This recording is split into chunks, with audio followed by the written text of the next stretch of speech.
আপনারা নিশ্চয়ই জানেন যে আমাদের মাইন্ড দুই প্রকারের, একটা হলো কনসিয়াস মাইন্ড বা চেতন মন, আরেকটা হলো সাবকনসিয়াস মাইন্ড বা অবচেতন মন। আমাদের সাবকনসিয়াস মাইন্ড কনসিয়াস মাইন্ডের তুলনায় হাজার হাজার গুণ বেশি পাওয়ারফুল। সারাদিন আমাদের কনসিয়াস মাইন্ড অ্যাক্টিভ থাকে, অর্থাৎ আমরা যখন জাগ্রত অবস্থায় থাকি তখন আমাদের পরিচালনা করে আমাদের কনসিয়াস মাইন্ড। কিন্তু যখনই আমরা ঘুমিয়ে পড়ি তখন আমাদের কনসিয়াস মাইন্ডের পুরো কন্ট্রোল চলে যায় সাবকনসিয়াস মাইন্ডের কাছে। আমরা রাত্রে ঘুমিয়ে পড়ার পরে আমাদের সাবকনসিয়াস মাইন্ড আমাদের পরিচালনা করে, তখনই আমাদের সাবকনসিয়াস মাইন্ড অ্যাক্টিভ থাকে। আর এই সময়টা আমাদের জন্য ভীষণ ইম্পর্ট্যান্ট, কারণ এই সময়ে আমরা আমাদের মাইন্ডে অনেক ধরনের প্রোগ্রামিং করতে পারি। আমরা যা চাই সেটাকে আমাদের সাবকনসিয়াস মাইন্ডে ট্রান্সফার করতে পারি। এই সময়টা আমাদের জন্য খুবই গুরুত্বপূর্ণ একটা সময়, তাই আমাদের উচিত রাত্রে ঘুমানোর সময় পজিটিভ চিন্তা করা, পজিটিভ কিছু ভাবা। আপনি আমাদের অ্যাফার্মেশনের ভিডিওগুলো শুনতে পারেন রাত্রে ঘুমোবার সময়। এতে আপনি ডিফারেন্ট পাওয়ার অ্যাচিভ করতে পারবেন। আমরা রাত্রে যখন ঘুমিয়ে পড়তে থাকি নর্মালি তখন আমরা এটা সেটা ভাবতে ভাবতে ঘুমিয়ে পড়ি, কিন্তু এতে আমাদের মাইন্ডের ক্ষতি হয়। আমরা এই মুহূর্তে আমাদের মাইন্ডের রিপ্রোগ্রাম পর্যন্ত করতে পারি।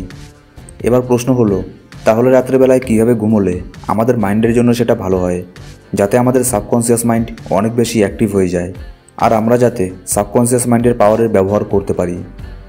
ব্যাপারটা অতটা কঠিন আর ডিফিকাল্ট না, কিন্তু কন্টিনিউ আমাদের একইভাবে ঘুমোতে হবে। আপনি যখন রাত্রে ঘুমোন তখন কিছু পজিটিভ কথা ভাবুন। আপনার যা যা নিড আছে, অর্থাৎ আপনি আপনার জীবনে যা যা অ্যাচিভ করতে চান সেগুলো নিয়ে কিছুক্ষণ ভিজুয়ালাইজ করুন।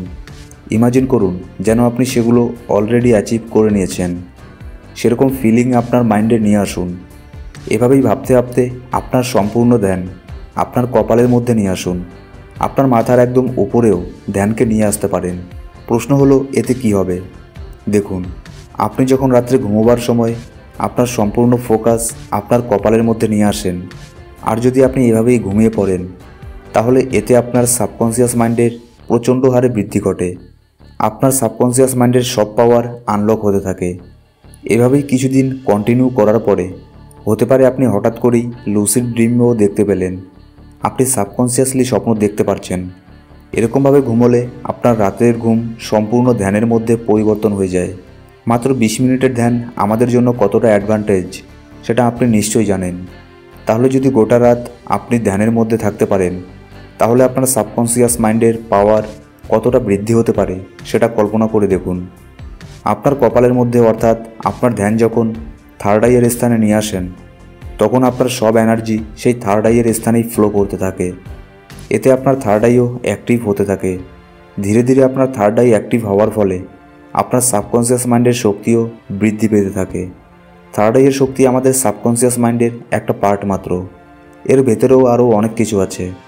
আপনি দীর্ঘদিন ধরে এভাবে যদি ঘুমোতে পারেন তাহলেই সব আপনি একাই বুঝতে পারবেন, কিন্তু এটা 1-2 দিনে সম্ভব নয়। প্রথম আপনার ধ্যান যখন থার্ড আইয়ের স্থানে নিয়ে আসবেন, তখন হতে পারে আপনার সেই স্থানে খুব ব্যথা করছে। আপনার থার্ড আইয়ের জায়গায় ব্যথা হতে পারে, এক ধরনের সেন্সেশন হতে পারে। এর কারণ হলো আপনি ফোর্সফুলি আপনার ধ্যান সেখানে নিয়ে আসছেন। আপনি জোর করে ধ্যান নিয়ে আসবেন না, স্মুথলি আপনার ফোকাস ধীরে ধীরে আপনার কপালের মধ্যে নিয়ে আসুন। কিছুদিন সমস্যা হবে, কিন্তু পরে দেখবেন আর কোনো সমস্যা হচ্ছে না।